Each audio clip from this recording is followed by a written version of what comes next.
Dharma Jewel Platform. Sutra.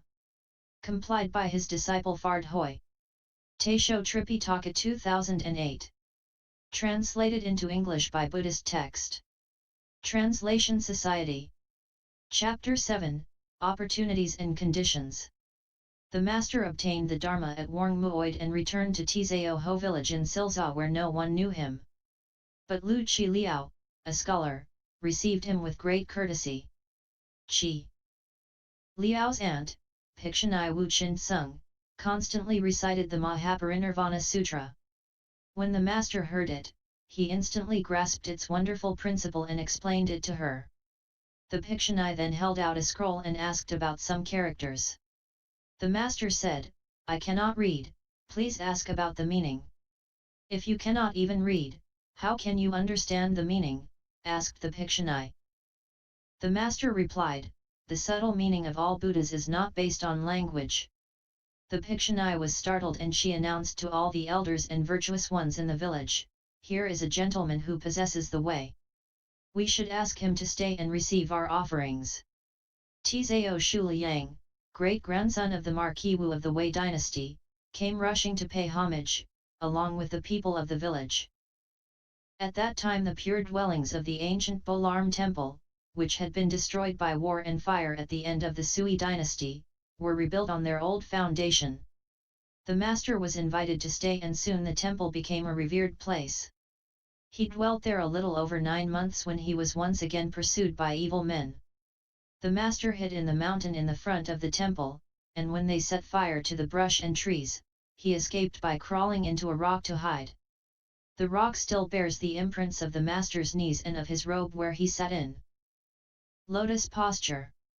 Because of this it is called the Rock of Refuge. Remembering the Fifth Patriarch's instructions to stop at Huai and hide at Huai, he went to conceal himself in those 2 cities. Bhikshu Fahai. When Bhikshu Fahai of Chu Chang city in Silza first called on the Patriarch, he asked, "Will you please instruct me on the sentence, 'Mind is Buddha'?" The master said, "When one's preceding thoughts are not produced, this is mind, and when one's subsequent thoughts are not extinguished, this is Buddha. The setting up of marks is mind, and separation from them is Buddha." Were I to explain it fully, I would not finish before the end of the present age. Listen to my verse.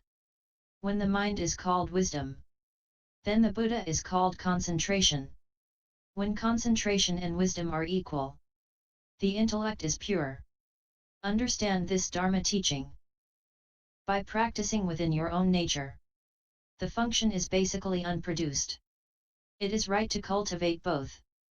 At these words, Fahai was greatly enlightened and spoke a verse in praise. This mind is basically Buddha. By not understanding I disgrace myself. I know the cause of concentration and wisdom is to cultivate both and separate myself from all things. Bhikshu Phata. Bhikshu Phata of Hangzhou left home at age 7 and constantly recited the Dharma Flower Sutra, but when he came to bow before the Patriarch, his head did not touch the ground. The master scolded him, saying, "If you do not touch the ground, isn't it better not to bow? There must be something on your mind. What do you practice?"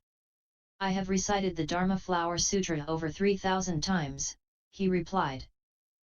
The master said, "I don't care if you have recited it 10,000 times. If you understood the sutra's meaning, you would not be so overbearing, and you could walk along with me.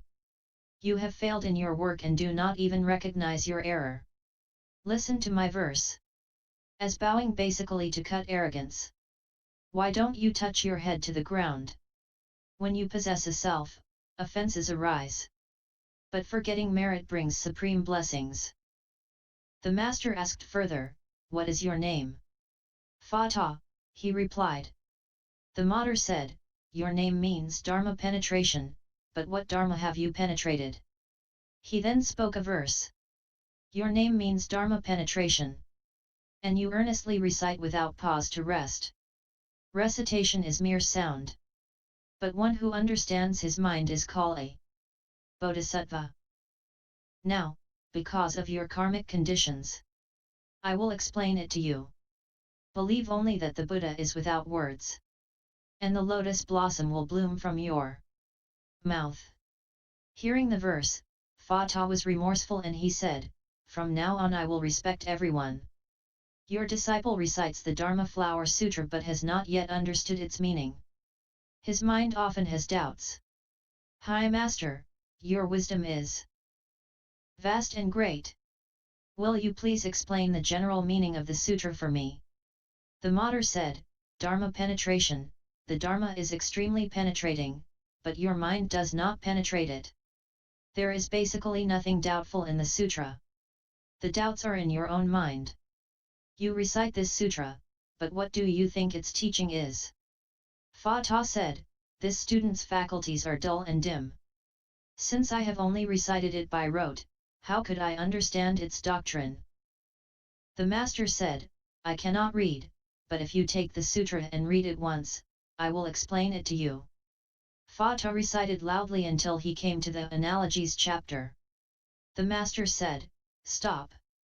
This sutra fundamentally is based on the principles underlying the causes and conditions of the Buddha's appearance in the world. None of the analogies spoken go beyond that. What are the causes and conditions? The sutra says, all Buddhas, the world-honored ones, appear in the world for the causes and conditions of the one important matter. The one important matter is the knowledge and vision of the Buddha. Worldly people, deluded by the external world, attach themselves to marks, and deluded by the inner world, they attach themselves to emptiness.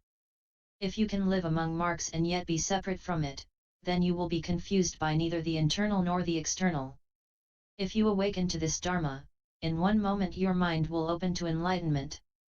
The knowledge and vision of the Buddha is simply that. The Buddha is enlightenment. There are 4 divisions. 1. Opening to the enlightened knowledge and vision. 2. Demonstrating the enlightened knowledge and visions. 3. Awakening to the enlightened knowledge and vision, and 4. Entering the enlightened knowledge and vision. If you listen to the opening and demonstrating of the Dharma, you can easily awaken and enter. That is the enlightened knowledge and vision, the original true nature becoming manifest. Be careful not to misinterpret the sutra by thinking that the opening, demonstrating, awakening, and entering of which it speaks is the Buddha's knowledge and vision and that we have no share in it. To explain it that way would be to slander the sutra and defame the Buddha. Since he is already a Buddha, perfect in knowledge and vision, what is the use of his opening to it again? You should now believe that the Buddha's knowledge and vision is simply your own mind, for there is no other Buddha. But, because living beings cover their brilliance with greed and with the love of states of defilement, external conditions and inner disturbance make slaves of them. That troubles the world-honored one to rise from samadhi, and with various reproaches and expedients, he exhorts living beings to stop and rest, not to seek outside themselves, and to make themselves the same as he is. That is called opening the knowledge and vision of the Buddha. I, too, am always exhorting all people to open to the knowledge and vision of the Buddha within their own minds. The minds of worldly people are deviant. Confused and deluded, they commit offenses. Their speech may be good, but their minds are evil.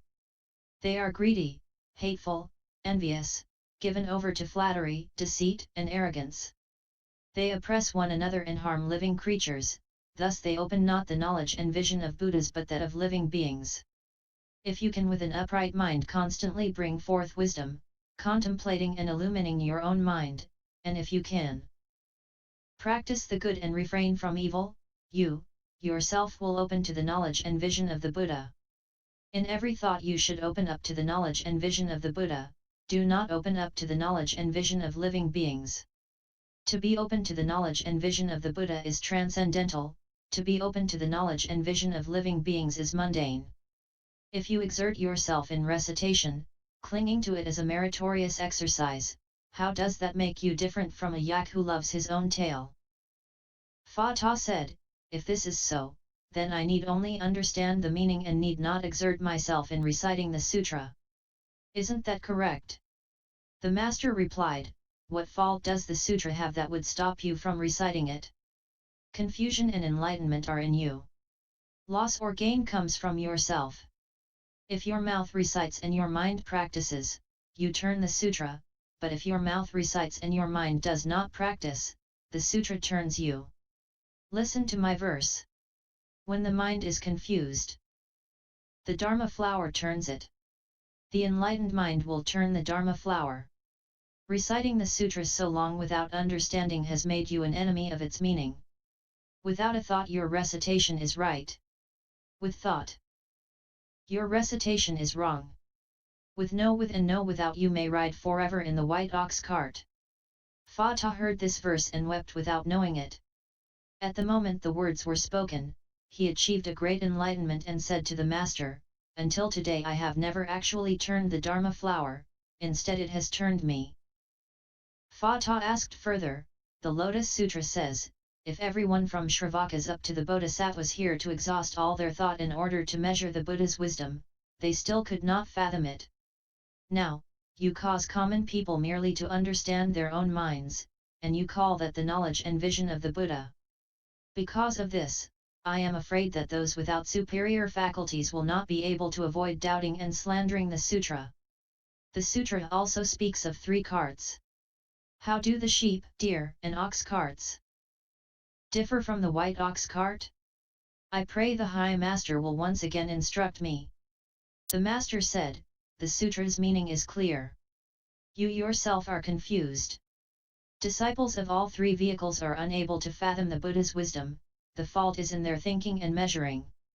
The more they think, the further away they go. From the start the Buddha speaks for the sake of common people, not for the sake of other Buddhas. Those who chose not to believe were free to leave the assembly. Not knowing that they were sitting in the white ox cart, they sought 3 vehicles outside the gate. What is more, the sutra text clearly tells you there is only the one Buddha vehicle, no other vehicle, whether 2 or 3, and the same is true for countless expedients, for various causes and conditions, and for analogies and rhetoric. All these dharmas are for the sake of the one Buddha vehicle. Why don't you wake up? The 3 carts are false, because they are preliminary. The one vehicle is real because it is the immediate present. You are merely taught to go from the false and return to the real. Once you have returned to reality, the real is also nameless.